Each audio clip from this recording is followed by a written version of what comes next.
Hyderabad Vijayawada national హైవేపై traffic రద్దీని తగ్గించేందుకు LB Nagar నుంచి హైత్ నగర్ వరకు 5.5 కిలోమీటర్ల మేర 8 వరుసలతో డబుల్ డెక్కర్ ఎలివేటెడ్ కారిడార్ నిర్మించాలని రాష్ట్ర ప్రభుత్వం యోచిస్తోంది.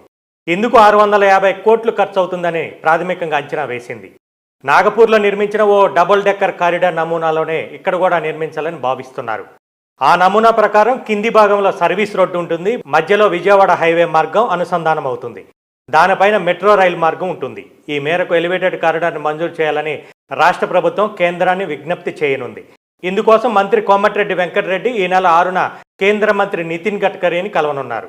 ఆదివారం ఆయన ఎల్బీ నగర్ పనామా చౌరస్తా నుంచి హైత్ నగర్ రేడియో స్టేషన్ వరకు విజయవాడ జాతీయ రహదారిని ఇబ్రహీంపట్నం ఎమ్మెల్యే మల్రెడ్డి రంగారెడ్డి, రోడ్ల అభివృద్ధి సంస్థ చైర్మన్ రామ్రెడ్డితో కలిసి పరిశీలించారు. ఎలివేటెడ్ కారిడార్ కోసం వెంటనే DPRని సిద్ధం చేయాలని అధికారులను ఆదేశించారు.